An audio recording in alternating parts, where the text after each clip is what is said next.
Wait. I'm gonna replay the light candle thing because I'm not ready.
Okay, so I couldn't find the candle. I don't know what I'm doing on StreamYard, but bear with me.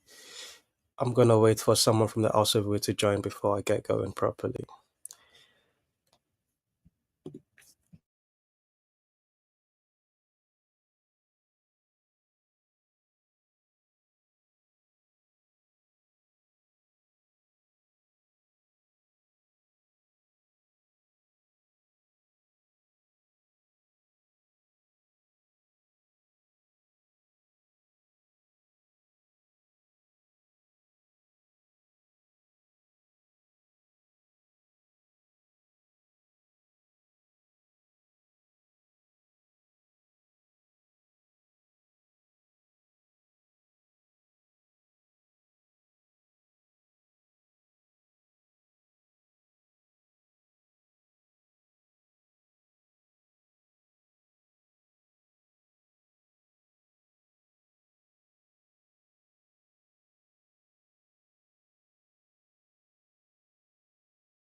Boom, boom, boom, pow, pow, pow. I don't know if Mark Parker or Ron will be joining. How do I sound, by the way? Let me know in the chat.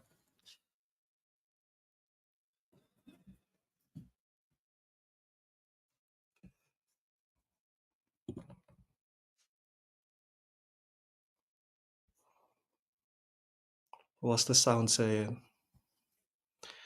Mic check, 1 2 1 2.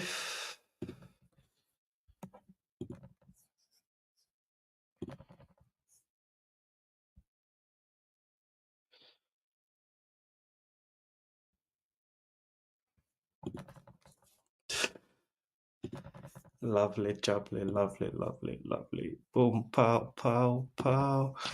Not quite yet. Let's not share that yet. Need a bit of backstory for what it is I'm doing. The mask is just because I don't know, Chad in it.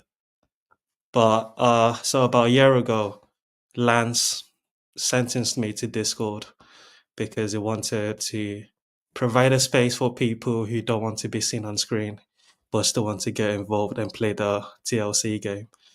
But so myself, Tunji, Nico, and others camped out on Discord and for like a year or so, we had some very interesting conversations. And this is basically me coming back after a year to say how the Discord experience went. And the today's stream is about, well, what did I title it? The Big Three of Knowing. That's a reference to a rap thing, the Big Three: Kendrick, Drake, J. Cole. Those are like the champions, the elected as the best that the genre has to offer. And I think TLC they've got loads of big threes and fours. And I'm just gonna present who I think mine are. So yes, that's true. I do. I made a slideshow. I know it's crazy. Obviously, it was a social experiment the whole time. What did you think we're doing here? You think we're playing just for playing sake? Bish bash bosh. Now to find the slideshow again.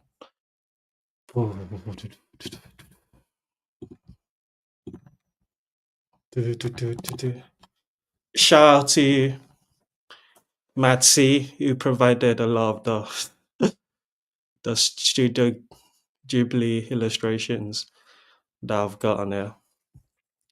Let's get started.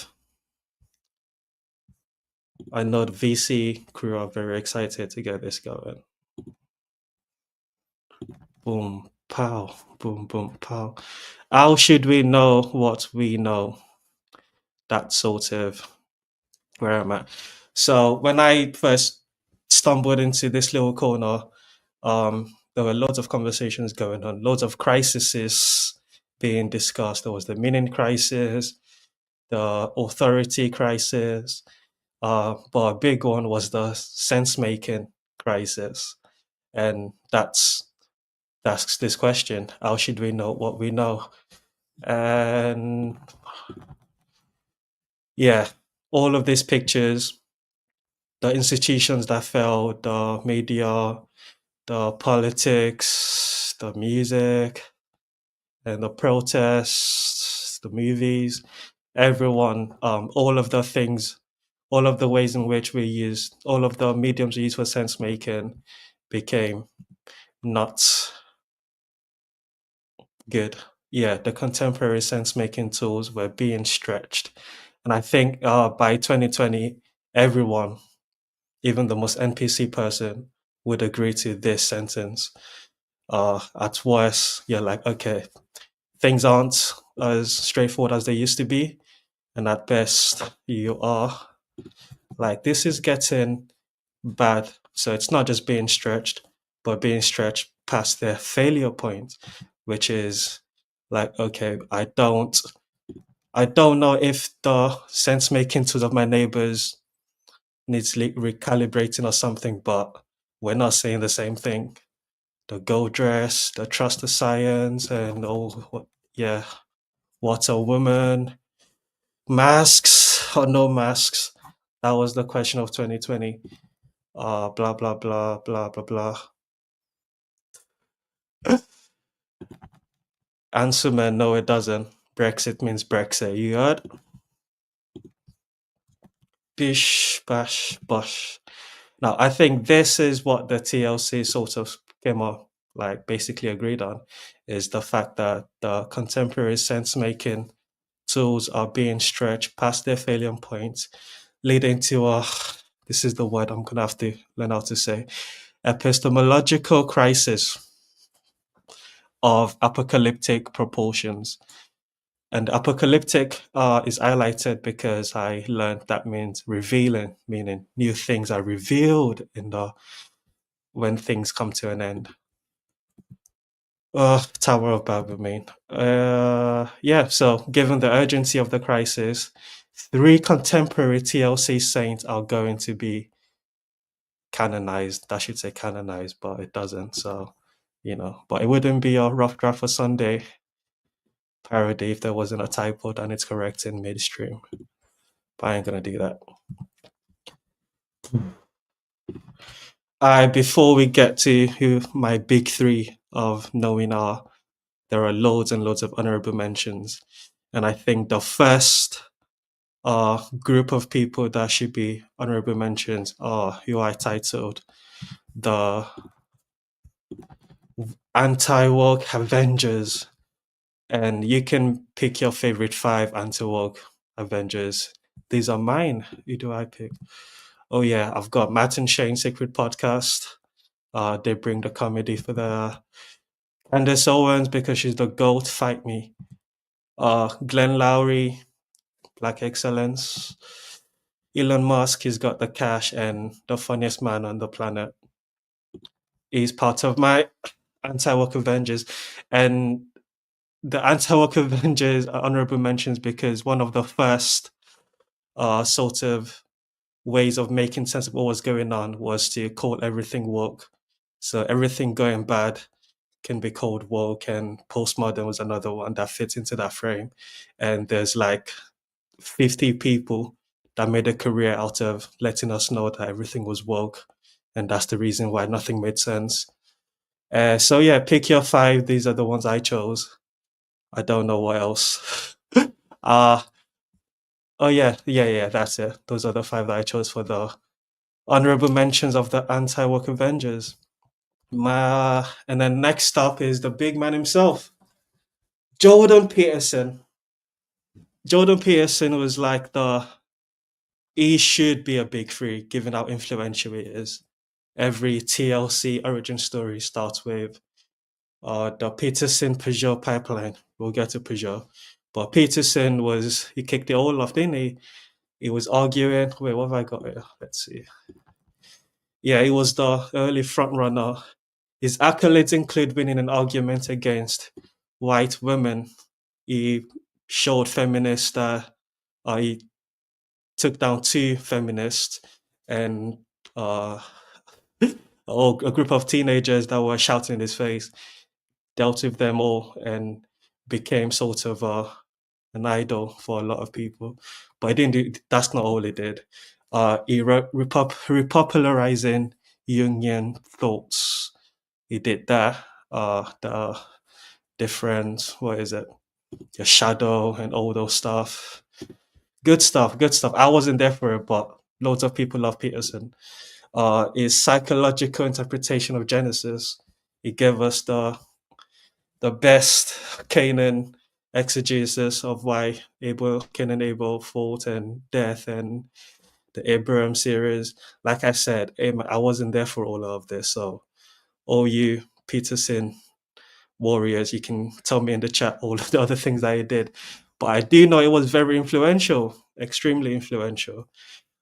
Exercising nihilism from disenfranchised men's psyche. Yeah, this I came to know because of PVK's report from his randos. He spoke to a whole bunch of men and they said Peterson helped them get out of depression. So all these things make him sound like he should be part of the big three, but this is just the honorable mentions. He went away due to some drug problems, and I think, yeah, that's true. Like his fault, not his fault, don't care. It was drug problem. And upon his return, he had his best and worst conversation with two of the big three. We'll get to them. Uh, went from winning debate against white women to bullying them on Twitter and signed with the Daily Wire. But honestly, I think the reason Peterson didn't make the big three is because he spread himself too thin. He was an expert in economics, on climate change, on gender studies. And also he was trying to focus too much on trying to save the blue church. And as we'll come to see soon, the one of the tenets for the big three is you don't try to save the institutions or ideas that got us to where we got to. So shout out to Peterson, but he didn't quite make my big three. Oh yeah, and he did the up yours woke moralist meme, which you can't don't overdo the meme. Don't go too cringe with it. But he did.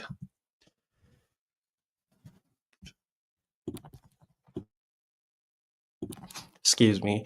Yeah, next up is another person that I don't know much about until recently. Jordan, oh, he was he has the credentials of being a Silicon Valley bro. So he's been in rooms with the people that designed the algorithm that's affecting all of us.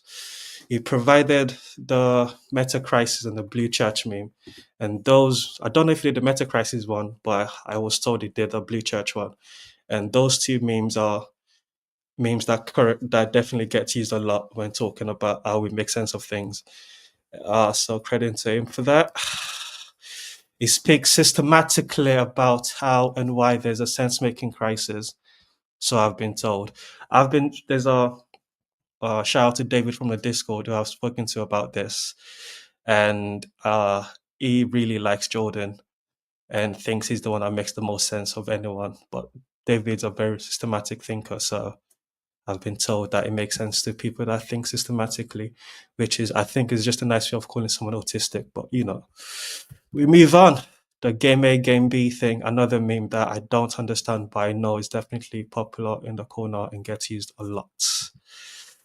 Yeah, the Christian conversion and now speak systematically about the Trinity. So big up to Jordan.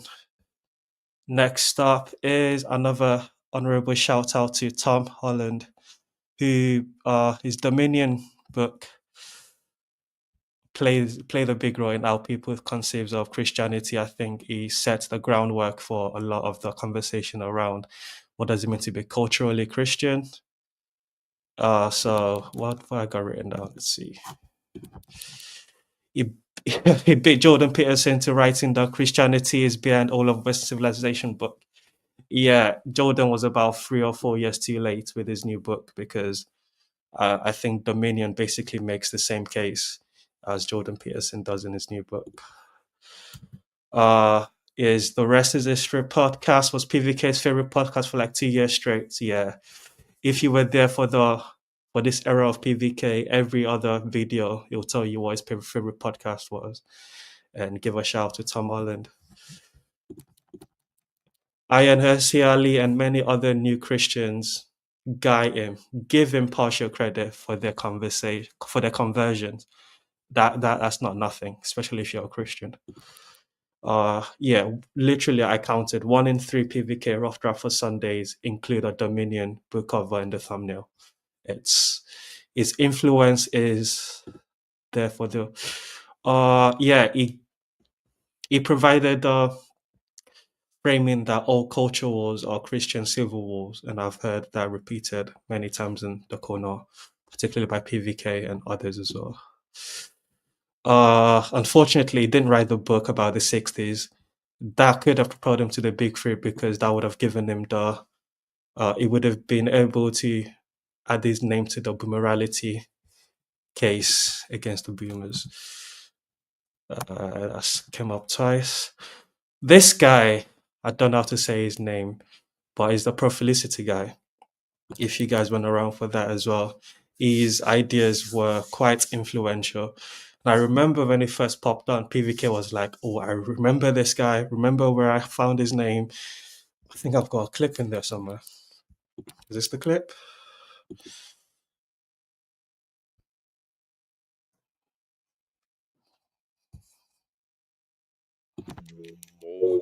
I don't know how to say his last name. We'll get to that at some point, I'm sure. But I wanted to record how I found him. It was Aaron on Twitter, basically saying, giving a link with myself, Jonathan Pajot, David of Revable Wisdom, John Vervaeke, that I should check out this guy. And he had a conversation with Benjamin Boyce. So he's very much had the attention of this little corner of the internet.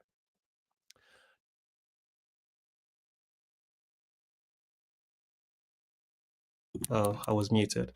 Yeah, PVK made a big deal out of when he first discovered him, and his prophelicity idea has actually been very prophelicity, authenticity, sincerity have been really powerful memes in the corner that people use to explain why and how we got to where we got to. Yeah. We got boomerality out of it. I think you can trace boomerality back to his him accusing the boomers of being the generation of authenticity. But yeah, it went too woke for further consideration for the big three because of this guy. It was a bit of ginger on ginger violence. He, I think, criticized Oliver Anthony after praising him, and then that basically cancelled him, and I've not heard him been brought up in the corner ever since. But we'll always have Pro Felicity.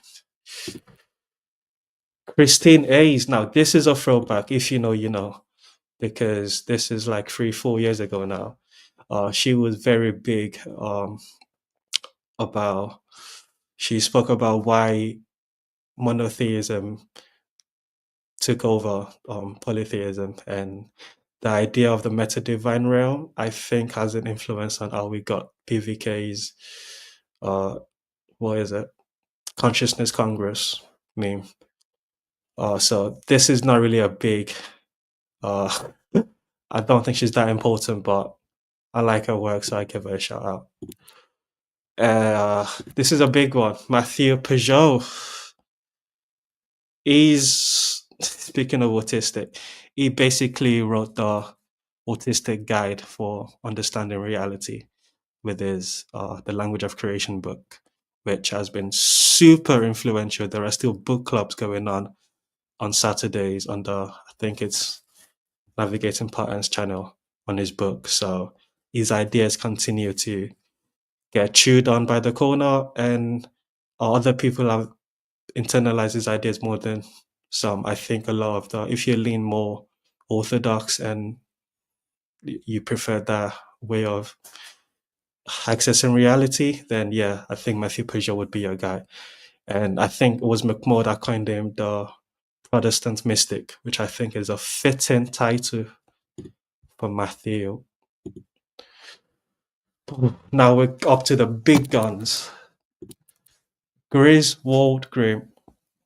The law of Gris is one that no one in the corner needs to be introduced to, but the people that are new to the corner, it takes a bit of explaining to sort of understand why is it that everyone in the corner revere this General Griswold Grim. We coined him the salient groundskeeper wheelie of this little corner of the internet on voice chat, because just look at this picture. I think I think this was also Matt C that gave me this picture, but that just looks like the most trollish picture you can find of Grizz. Grizz has birthed more frame-breaking memes than any other rando. I don't think it's even close. How many memes Grim Grizz has birthed, not just birthed, but that's stuck and continue to grow. He's the most influential of any rando ever, and it's not even close. From Alien Salience projects, I said landscape, but that should be project. Alien Salient project to exposing the programming of cell and sets. And if you don't know, then get to know. Go subscribe to the Grim Grace channel and donate to McMurdo's Ko-Fi. Offering himself as a cautionary tale of the effect of diving into video games to find meaning in a seemingly meaningless world. The nihilism is one of the consequences or symptoms of the sense-making crisis, and Grim Grace gives us a map of a way out and into that mode of being. His influence in this space is both intellectual and artistic. A lot of the branding that you see around this space is influenced by Grim Grace, at least his taste in branding has an influence on what the people that make the brandings, what they choose to make. But for some reason, we as a community decided to pretend he's a holy fool instead of a saint. I think in an attempt to protect him from 3-letter agencies. So I think we're all laughing and pretending as if Grim Grace isn't the most influential because we're trying to protect him. That's what I think anyway. So shout out to the general. Oh, we can skip all this. ASP channel, blah, blah. Oh, yes. The big three. So these are the big three that I propose are the big three of knowing according to this little corner. I've got John Viveki, Ian McGilchrist, and Jonathan Peugeot. I think we start with Peugeot. Yes. Oh, there's a lot there. I'm gonna take a pause and just scroll through the things. Okay, cool, got it. Yeah, I think Jonathan's influence it doesn't need much explaining, but I'll try anyway. Like I said about Peterson, everyone's story about getting into this little corner talks about the Peterson Peugeot pipeline, and Peugeot is an important part of that pipeline. I really like this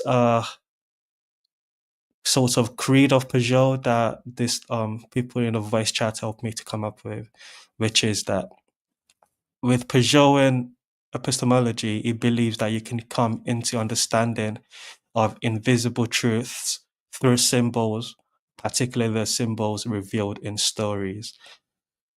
Peugeot spends a lot of time on his YouTube channel explaining what the message within a story is or is supposed to be.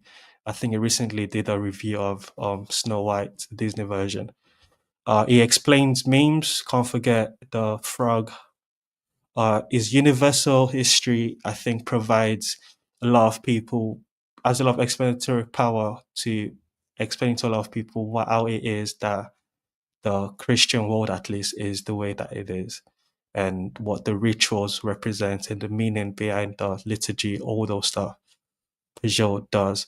Uh, Art, oh yeah, he's also an artist, meaning that a lot of artists gravitate towards Peugeot because he insists that it's meaningful, that your work is meaningful, and there's a you're participating in the theater, in the drama of the cosmos in your vocation, which is quite the attractive proposition. I coined him the first metagelical, and I'm sure that's not true. But I think, as far as a story is concerned, the shift from evangelical Christianity into an older version of Christianity that he finds more meaningful and doesn't have a lot of the baggage that modernity has to it, I think makes him a good candidate for being the first metagelical, at least the most popular one. His Neo Christian YouTube and he's new Christian YouTube in a way that's not gets talked about, meaning he encourages people to lap the Christian story, not just giving them positions or apologetics. He's not telling you say these words and you're a Christian. He's telling you to live into the story, which is a new way of Christian YouTube doing apologetics. He is an anti-war culture warrior. I think it's a fact of being Canadian. I think they went through a lot during COVID and before. So that I think that's a plus for him. I don't know. He's by far Peterson's best, I said prodigy, but best fruits might be a better word. Of all the people of the branch of Jordan Peterson, Peugeot's the most influential in terms of his width and doing things outside of the Petersonian frame and providing a frame that Peterson finds so important and valuable that it brings him everywhere and tries to get Peugeot involved in every project he's a part of. He's the brother of the Protestant mystic Matthew Peugeot, as we said earlier, and Jonathan's got his own big three underneath him, who are no joke either. Richard Rowland, Paul Kingsnorth, and Martin Shaw, in my brain, are both all three of them. Yeah, all three of those guys are fruits or branches of Peugeot's tree, and I think that's a plus for Peugeot. What's that? Oh yeah, it did predict the rise of the authoritarian left, and that didn't come to pass. Seems like the opposite is actually happening, and he's got the Jordan Peterson stench on him because it seems wherever he goes, he gets seen as Peterson, the Peterson guy. But I think it's undoubted. I don't think it's arguable that Peugeot is part of the big three. Is symbolic world and symbolic press are providing ways of telling stories that are meaningful and that relates back to Christianity. Yeah, Peugeot's big three. No one can argue that. Next up is Viveki, who I think is actually more inarguable than Peugeot because it's got so many memes that we've got a fancy Viveki language. There's a whole vocabulary just full of Viveki language, from opponent processing, distributor cognition, but there's loads more that I can't think of right now. Let me just read what I wrote. Yeah, the four Ps gave deconstructed Christians the language to explain their deconstruction.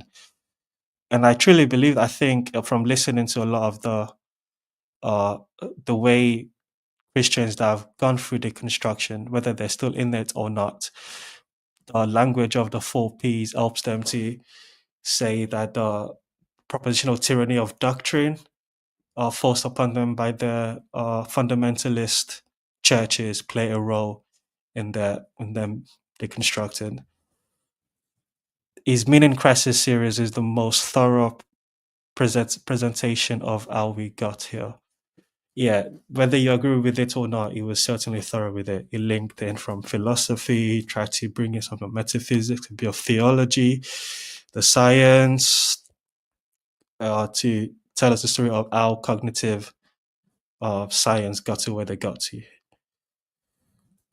He criticizes Blue Church from within Blue Church, and I think that shows how his winsomeness, because it's clearly got some quote unquote dangerous ideas, yet it finds a way to navigate and still stay within the institution and do his work within the institution whilst offering ideas that might be critical to the institution. And that bit of winsomeness, I think, is another plus of Viveki. Also, the move from religion that's not religion to the philosophical Silk Road shows his ability to be able to pivot and take upon criticism of his project and try to improve upon them. Now, I don't. Oh, I've got Michael Levin down there. Ignore that. What we don't quite talk about is the demon that he speaks to, but we'll get to that another stream probably. Is distributor cognition is directly related to how we got to estuary being the project of the corner. I think that's very much self-explanatory, but I think there's another slide explaining it more. Appeal stood up to the political left and right. Yeah, he's very apolitical in his presentation, which I think gives him a leg up on Peterson, and probably why he's not been fired or quit his university job. So yeah, Viveki, big three, no doubt, I think. The last one is probably the one that there's a little bit you can argue with, and I see Upcycles already brought up the point that it would exchange Dr. McGilchrist for Groom Grizz. Yeah, I would too, but I think to protect Grizz and not blow up his pot too much, he'll just keep pretending as if it's just nothing more than someone that makes weird online videos.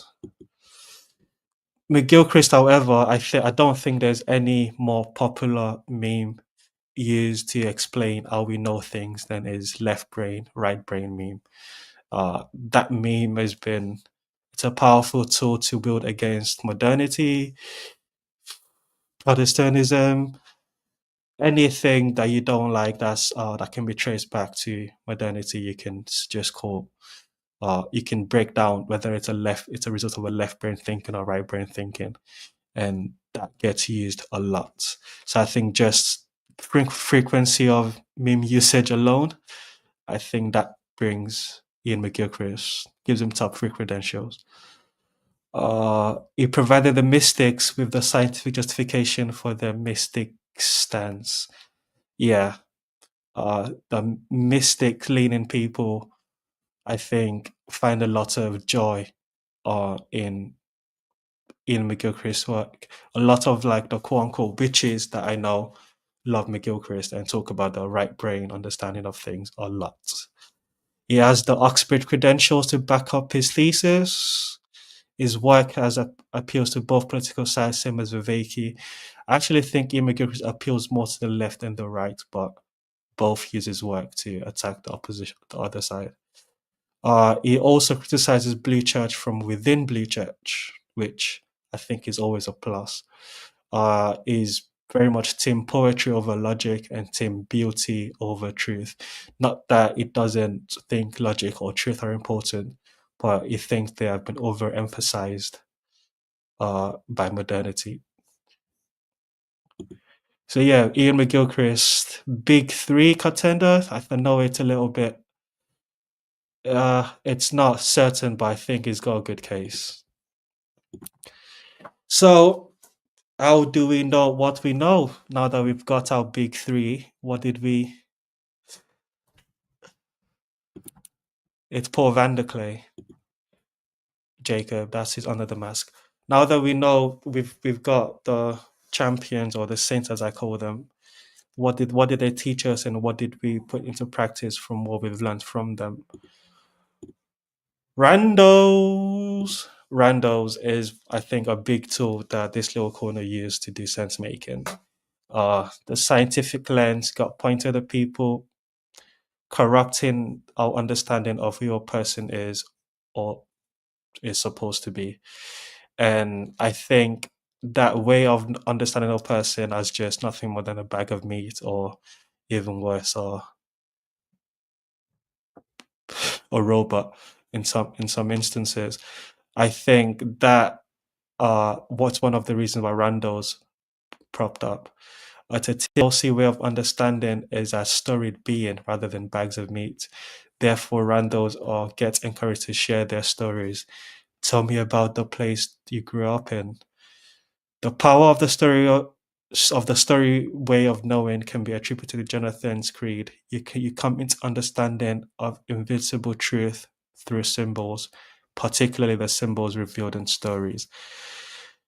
Jonathan's he basically taught us how to recognize the patterns in a story and extrapolate from stories meaning and extrapolate from that. You can get better understanding of people by listening to their stories. I think that's one of the reasons randos are popular in this little corner. It also discourages seeing someone as the model they represent. That's the idea of seeing someone as more than just the ideas they espouse or represent. I think John Viveki's dialogos practice also plays a huge role in how we got to the randos being a tool of sense making used by this little corner. And the other one is Estuary, or its YouTube representations, live streams, like I'm doing now. And I will drop the link pretty much after this so more people can come in and have their say. But yeah, I think John Vervaeke's dialogos practice as a way of knowing encouraged conversations.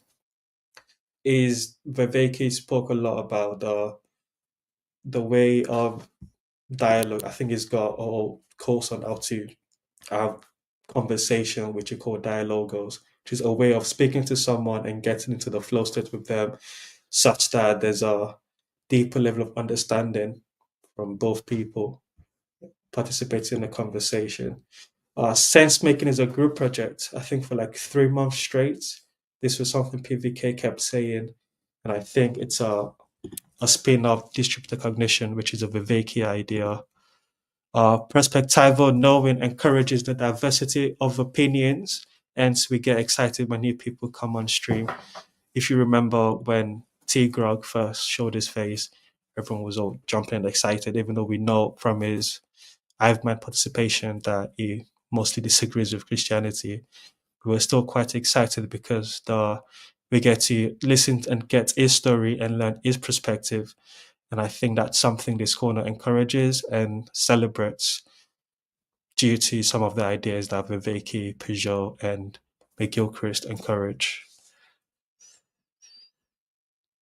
Yeah, procedural knowledge, the liturgy of estuary. So yeah, I think the 4 Ps, like I said, get used by a lot of deconstructed people to express why their deconstruction and the new thing that they found. And one of the things that people found was liturgy, and that was a great way of capturing the four P's.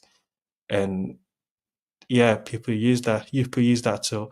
I think estuary is another way in which the tool of distributed cognition and all the other stuff I just mentioned gets molded and used by this little corner. I think that's the end of it. Let me drop the link now anyway. Let's see who's willing to come on another conversation about anything. This, like I said, is a result of having spent a year in the voice chat and listening to different people speak. I'll have more live streams, give reporting back voice chats in the last year or so, but this I think lays the groundwork for a lot of the battles that voice chats have been having. What's the yeah? So those are my big three of knowing. What saith you?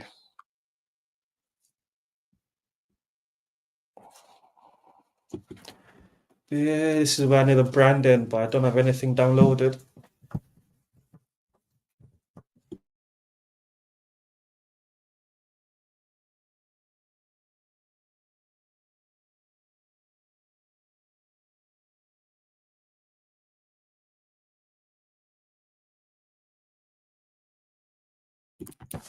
I'm just gonna do a Jacob and sit here silently until someone else joins.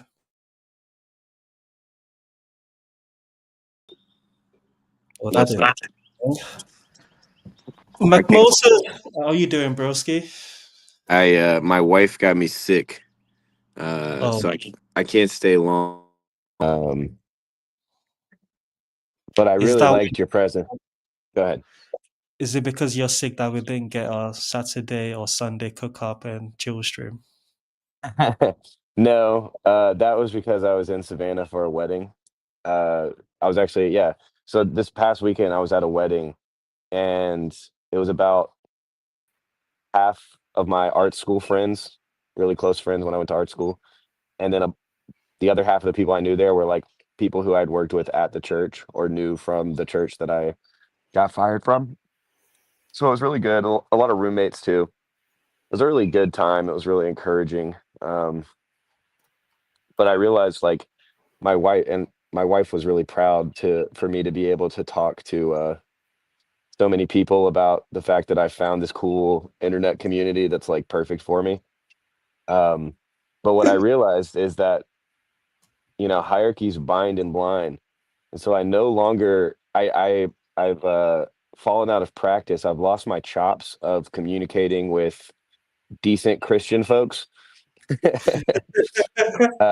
I could not explain. For I was like, it's basically like theology and philosophy nerd stuff, and they would be like, "Oh, tell me more." And I would be like, "Well, it's kind of downstream from Jordan Peterson. It's kind of around this guy Paul Vander, like just trying to uh, explain it." So now I'm happy because I think I'm just going to send them this video and be like, "This is what we've learned the last year." Uh, yeah, told to you by a British man dressed like Oscar the Grouch. That's exactly what I was going for. But anyway, my wife is asking me to go hang out with her, so I gotta leave. Bye, y'all. Get well soon, brother. Mr. Copperman.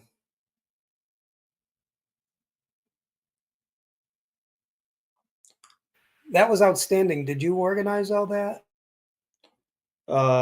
Something like that. It's part of a larger project.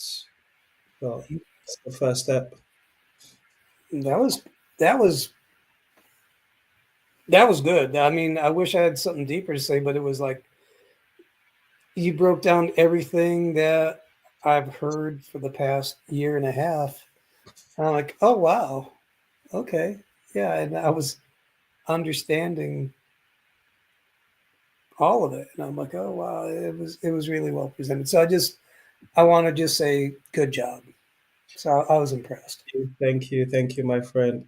It was nice. I think it's good for me as well to be able to say out loud some of the things I've learned and or noticed around my participation in this little corner.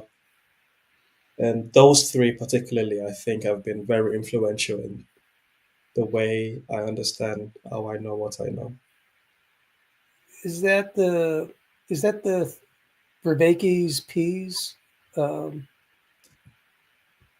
Yeah, it's Viveki's P's. It's the left brain, right brain, mhm, right from McGilchrist, and I think Peugeot's is more about recognizing patterns mhm. from stories and cultural things in general. Right. Yeah, William, there is no escape, William. I'm sorry.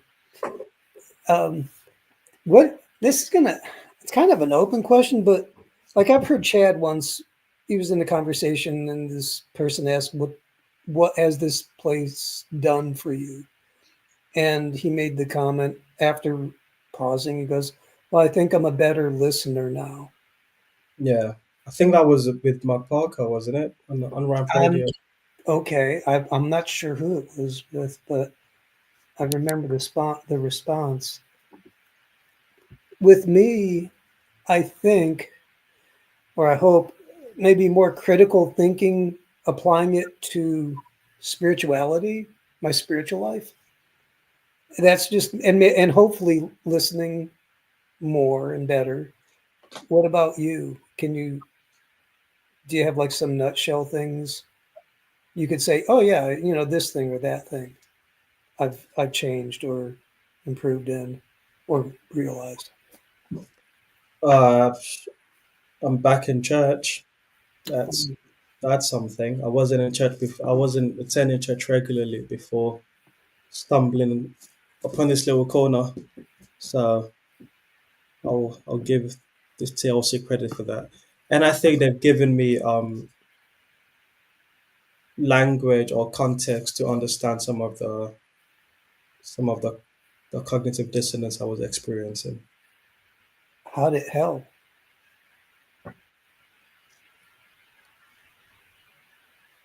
One by showing that this isn't that Christianity has never been as straightforward. Everyone agrees on what Christianity is religion. It's always in negotiation. So that sort of helps you for me to calm down, like calm, think, okay, I don't have to have it all Hmm. figured, as well as some of the new questions that are arising are just old questions in different forms. That's been interesting to learn. And that helped you get back into church. How's church feeling now?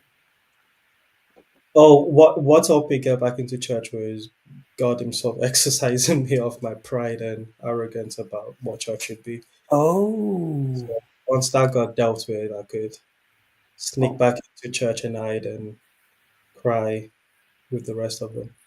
oh, wow. When did that all go down? Was that what 4 years, 4 5 years, 4 years ago now? Yeah, Okay. All right. That's cool. I like that. Ladies and gentlemen, the phone lines are open. and they're not for much longer. It's getting late where I'm at. Whoa, what time is it? 1 o'clock? It's 11:30. Oh, okay. Right. So, I'll give you another 5 minutes or so, but then yeah. I'll shut Well, it down. Just I'm, thanks for coming on. I'm glad I thank you for ending you and Mark for ending the also early so I can oh yeah. stream in tonight before I go to bed. Yeah, that was a good handoff. I like that. When I was a kid, programs only lasted an hour at the most, and you would change from dial to dial. So we're kind of following that tradition. It's like you have one show ending, and then you have a commercial, change the station, and then boom, you pick it up. So, Oh, speaking of people that should get a shout, Jacob Facciocchi, mhm. that's basically his idea of the 24-hour stream. Mm, There would always be a channel streaming something in the Peterson sphere, as he would call it. But we're doing something close to it. yeah. Mm. I think Jacob would be the home shopping network for some. He'd just be on all the time. Yeah, more like Fox News, to be honest. Oh, all right. Well, I'll tell you what, I'm out of here. Have a good night. Thank you, my friend. I will end the stream. Sorry for. Well, there's no one there. I thought someone was backstage. But thanks everyone for listening. There will be more streams when I'm more prepared. Thank you, Ron, and good night. See ya. Good night.